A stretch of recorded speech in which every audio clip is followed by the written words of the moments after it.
Hello and welcome to English Capsules. Today's capsule, Prepositions of Time. In, on, at. Get your coffee ready and let's get started. Hello everyone, welcome again. So here we are with a very difficult topic for many of our students. Uh, Difficult and hated, why not? Because most of my students, at least in my case, they don't like this topic. They find it really challenging. So we will try to give you, to throw a bit of light into this topic. I think that the key is that this topic is confusing because, Yeah, really. you think you get it, you think you've got it, and then suddenly your teacher is telling you, nope. Surprise, you're wrong. Okay, so the way in which we are going to proceed is the following. Here in this episode, we will have prepositions of time only, and we are going to focus only on three of them: in, on, at, as you have heard in the introduction. There will be another episode on prepositions, also in, on, at, but to speak about place. Okay, so we have decided to put it like this in order to be clearer. So maybe the episodes are going to be a bit shorter than usual, but the idea is to be clear and to have one for each of the kinds of prepositions, right? Again, we will try to Yes. be as clear as possible, but bear in mind that prepositions are really tricky. We're only going to focus on three because we consider these ones are the most common ones that you're going to Mm-hmm. find. Yes? Right. So I would say that if our audience has any questions, has seen this in a particular way, that is not one of the things that we discuss, or has a question regarding any other preposition, they can Mm-hmm. always send us a comment in our Instagram account, The English Capsules, or in whichever of the channels in which you hear us. So we are narrowing it down, but doesn't mean that these are the only ones, okay? Why don't we start with a brief debate in our experience? Why do we think that they are so difficult, or why do we think they are so challenging for our students? One of the first things I notice when it comes to prepositions is that they are challenging because many people try to translate them into their language. And usually the translation is not a direct translation. So maybe in Spanish you use a la mañana, and then in English you have to say in the morning. So it's like, but it is not saying it is saying in, and the meaning of in is this one. So this is one of the things I think is more confusing. I think also another thing that can end up being confusing is trying to make clusters of Mm-hmm. the prepositions, like saying, like the example you were giving, like in the morning, in the afternoon, but then you have night. So most Mm-hmm. people think in, then it's in night, and it's not, it's at night. Mm-hmm. So they are tricky in the sense that it's very difficult to group them and it's very difficult to come up with a specific rule for them. So, Mm-hmm. as we were saying, probably the best solution is to learn them using an example that you can always remember, or a tattoo A tattoo with some examples. with some When examples. we say examples, we always want you to think of examples which are real and personalized, in the sense that think of things that surround you, things that are true for you in the moment, so that you can relate the example with your own life and maybe with a mental picture of what you're saying. So if you follow those steps, you will find it more memorable than if you say, Michael gets up at 10. Who is Michael? So the idea is this, to find or to create examples that apply to your own life. And I think that also helps you in the sense that whenever you are doing, like if you relate this to your routine, for example.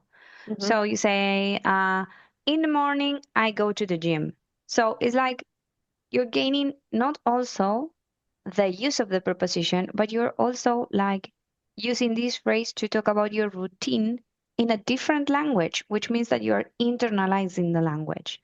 So I Mhm. think it's a win-win coming up with your own Sure. examples. Yeah, I agree. I agree.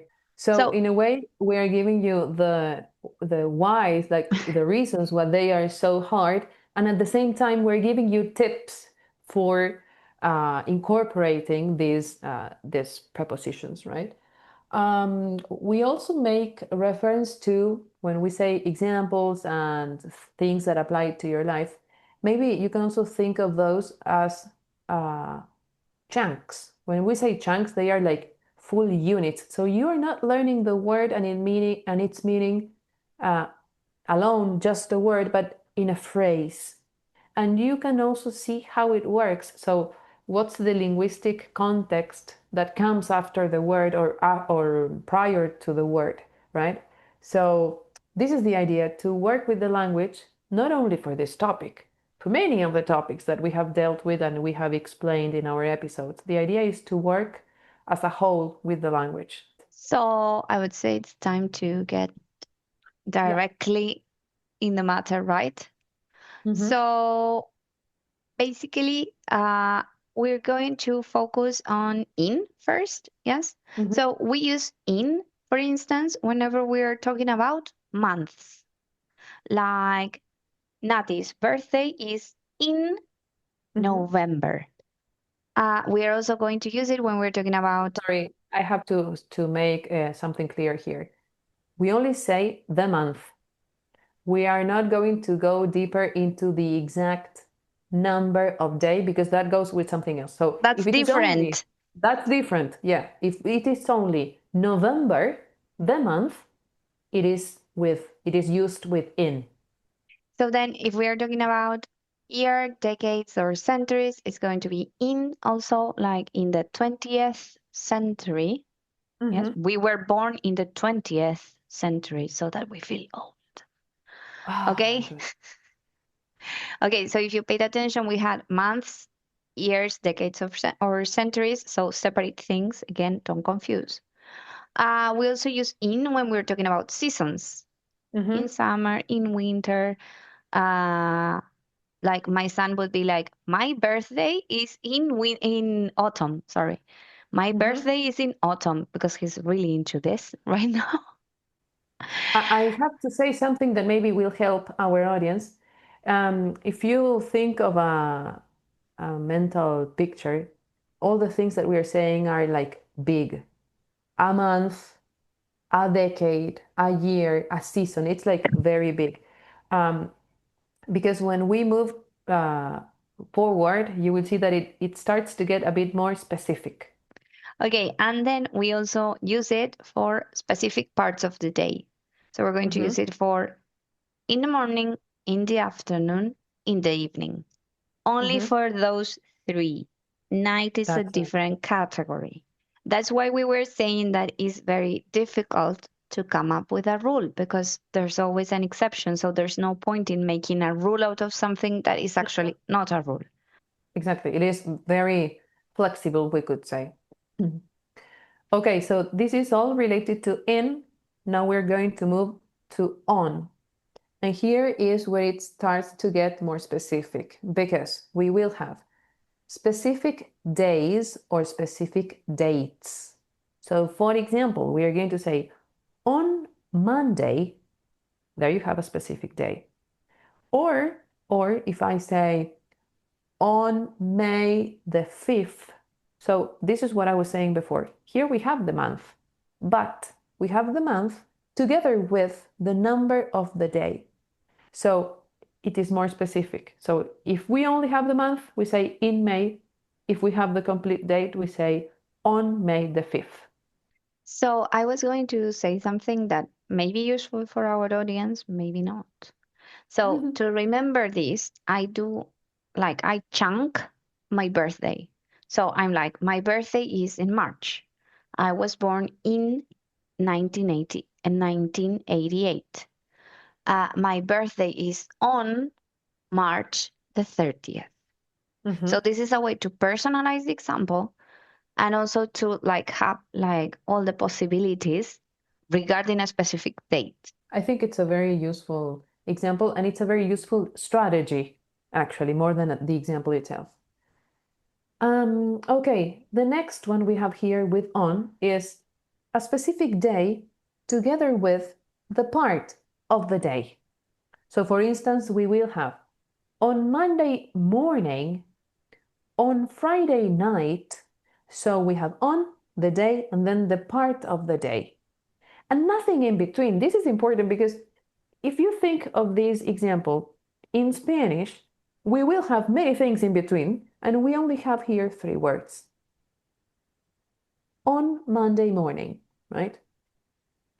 And then the last item that we have here in the on category is special occasions with the word day. So an example, on my birthday, on New Year's Day, on Christmas Day. Okay, so we move to our last preposition in this case. So this one is at. We are going to use it with times, right? Like I wake up at 20 past 7. The night session at the cinema starts at midnight. So this is a time of the day, okay? So we're going to use it like that. We also use at when we are talking about festivals, but without the word they in their names, right? So at Christmas, at Easter. So we have to be careful because depending on which one, we use one or the other. Yeah, be careful with Christmas because in the previous examples we said on Christmas Day. So we have on and we have day. Here we remove the word day, so we have at Christmas. And finally, we're going to have with specific time expressions like at night, at the weekend, at lunchtime. So here comes night that we said that morning, afternoon, and evening use in, Yeah. night uses at. Yeah. And there is an exception here regarding where the English is from, in a way, because we said at the weekend, but this is for British English. If you have chosen to use American English, they don't say at the weekend, they say on the weekend. So this is what we were saying before. This is the flexibility that we were talking about, because here, according to where the English is from, is the preposition that they use. And it is not stuck to the rules, because we were saying, okay, these are some guidelines, they are not rules, and they are flexible. So this is one of the best examples of how flexible they can be. We always have to bear in mind, I think, the fact that languages are alive. So they're constantly evolving, changing, and in this case, it depends on where you're from. But in other cases, it depends a lot on the uses that people give to the language. Because sometimes one thing that looks like an example, it's actually something that is being so fossilized that is taken as true. So it's also a possibility. Okay. That's why you have to be really flexible regarding finding rules because not all the time there are rules. So one last thing that we wanted to mention is other examples which are also related to time, but don't need a preposition. And we wanted to include them because in many cases, many students make these mistakes because of Spanish. So pay attention to the words. These are next, last, this, every, together with a time word. For example, next week, last Monday, this year, every day. So here, no preposition is needed. Then there are other words which are today, tomorrow, or yesterday, which also don't require a preposition. And the last one is words like all or some and a time word. For example, all day, all night, some years ago. Okay, so before we go, remember to subscribe if you haven't done it yet, give love to our content, and spread the word to help our channel grow. Also remember that you can rate our episodes and comment on each capsule. Activate the bell so that you know when our next capsule is out. And take a look at the description and our Instagram account to take more advantage of our content. Okay, that's all for today. Bye for now. See you in our next episode.